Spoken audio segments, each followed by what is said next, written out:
नमस्कार दोस्तों, कैसे हैं। उम्मीद करते हैं कि आप अच्छे होंगे, स्वस्थ होंगे। फ्रेंड्स, हम आधुनिक भारत की श्रृंखला स्टार्ट किए थे जिसमें से हम चर्चा कर रहे थे नवीन राज्यों के उत्थान से संबंधित। हम पिछले वीडियो में बता चुके हैं अवध के विषय में और बंगाल के विषय में, सिख साम्राज्य के विषय में बता चुके थे। इस वीडियो में हम चर्चा करेंगे मैसूर के विषय में। फ्रेंड्स, ये जो टॉपिक है इसमें से लगभग अधिकतर एग्जामों में क्वेश्चन पूछे जाते हैं, तो इस टॉपिक को हम कहानी के तौर पर लेंगे।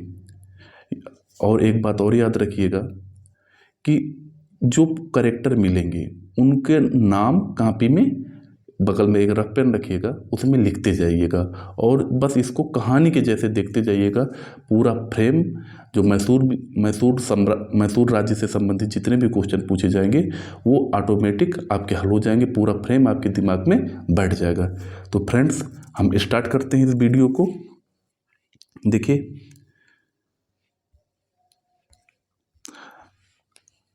पंद्रह सौ 65 ईस्वी में तालीकोटा का युद्ध होता है।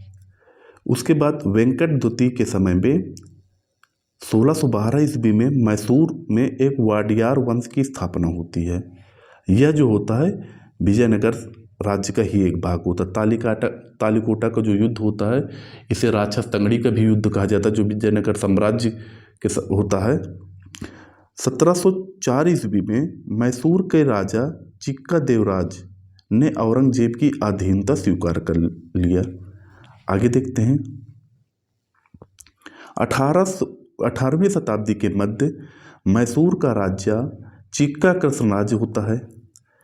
इसी के समय जो वास्तविक शक्ति थी वो दो मंत्रियों के हाथ में थी। पहले थे नंजराज और दूसरे थे देवराज।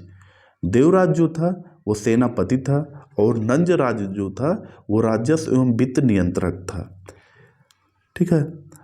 और जो बाद में नंजराज ही मैसूर का सर्वा बनता है, यानी मेन आगे गद्दी संभालता है।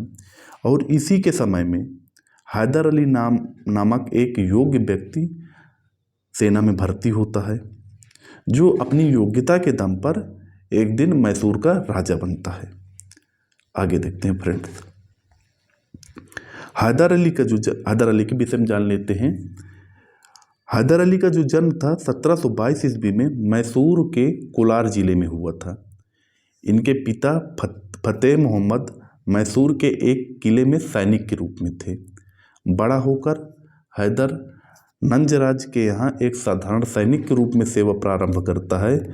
इसके युद्ध कौशल से प्रभावित होकर नंजराज इसे मैसूर के डिंडीगुल के किले में एक फौजदार नियुक्त कर देता है। आगे देखते हैं।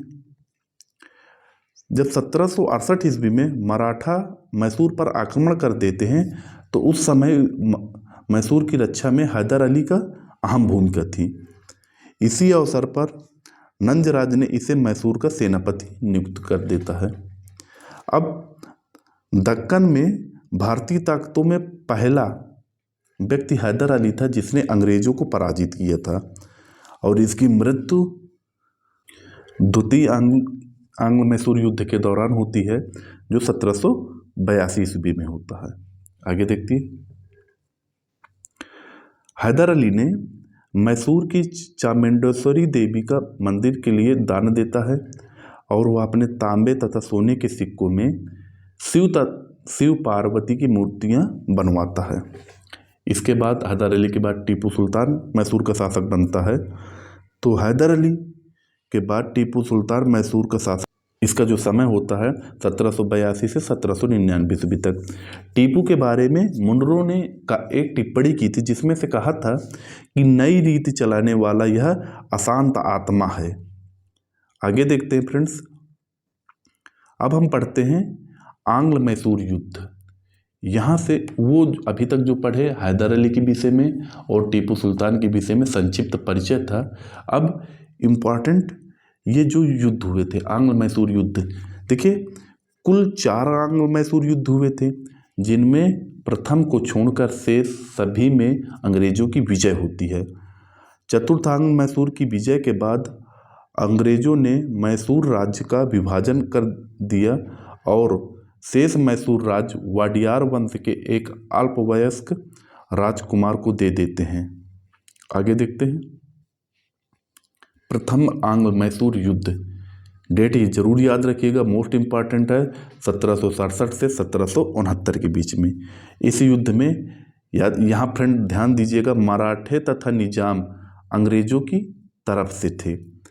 जो युद्ध का समापन होता है वो मद्रास की संधि के तहत होता है। क्वेश्चन पूछा जाता है मद्रास की संधि कब हुई थी, तो 1769 ईस्वी में, जिसमें था।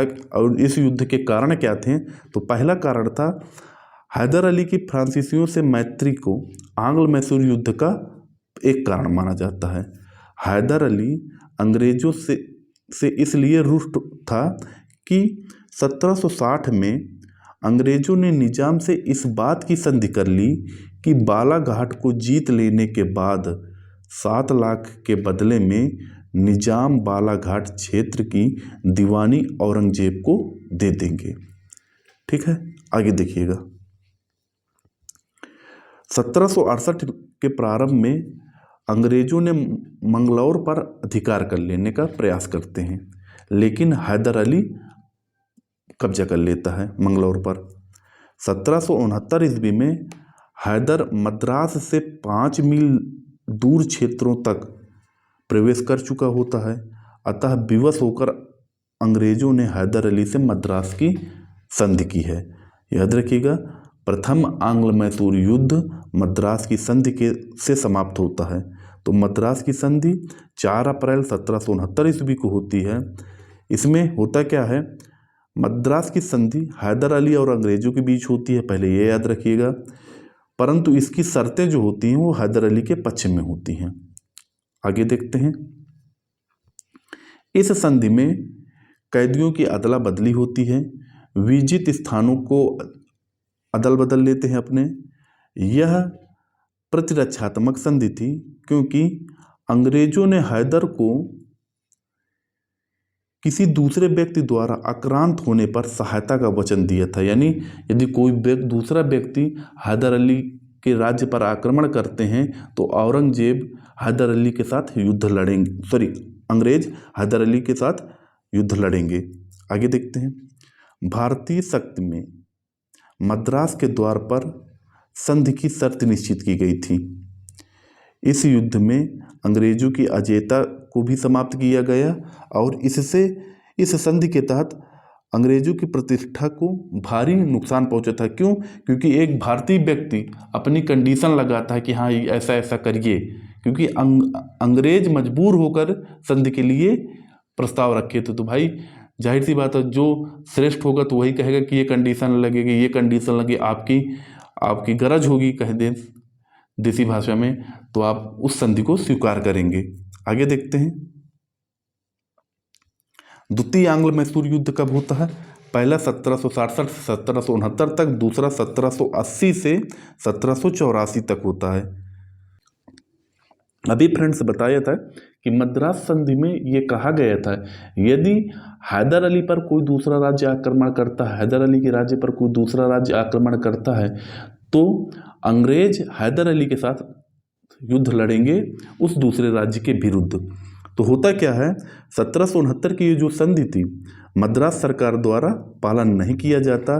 जब मराठों ने 1771 ईस्वी में हैदर अली के राज्य पर आक्रमण किया तब और अंग्रेजों ने उसकी सहायता नहीं की थी। 1779 ईस्वी में हैदर अली ने अंग्रेजों के विरुद्ध एक संघ में सम्मिलित होने का निर्णय लेता है। अब देखते हैं।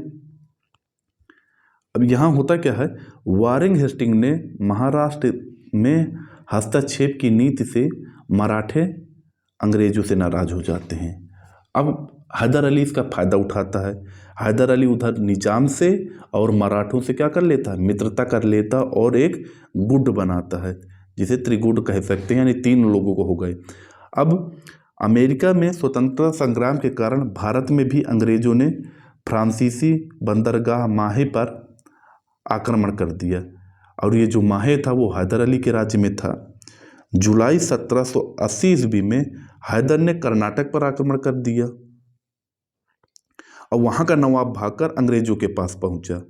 परिणाम स्वरूप कर्नल वेली, हेक्टर मुनरो के नेतृत्व में दो अलग अलग सेनाएं आती हैं युद्ध के लिए। अब देखते हैं, टीपू ने इन दोनों सेनाओं को आपस में मिलने से रोक देता है। हैदर अली कर्नल वेली को पराजित कर देते हैं। अब अंग्रेजों ने एक अंग्रेज चाल चलते हैं। क्या चाल होती है कि जो हैदर अली के पास दो थे, पहले निजाम था और दूसरा आपका थे मराठा। अब इनको क्या करते थे, अलग करने का प्रयास करते हैं, यानी फूट डालता है अंग्रेज। तो होता क्या है, निजाम को गुंटूर का क्षेत्र देकर अपनी ओर मिला लेते हैं और मराठों से 1782 ईस्वी में एक संधि करते हैं, सालबाई की संधि करते हैं, जिससे मराठे हैदर अली से क्या हो गए, अब अलग हो गए। अब हैदर अली पड़ गया अकेला। आगे देखते हैं, वारेन हेस्टिंग ने आयरकूट के नेतृत्व में एक सेना भेजते हैं, इन दोनों को अलग कर दिया। अब जान गए कि हैदर अली अकेले हो गए, तो अब क्या करते हो, आयरकूट के नेतृत्व में एक सेना भेजी जाती है, जो पोर्ट नोवा का युद्ध होता है, जिसमें हैदर अली पराजित होता है और उसकी मृत्यु 7 दिसंबर 1782 ईस्वी में हो जाती है।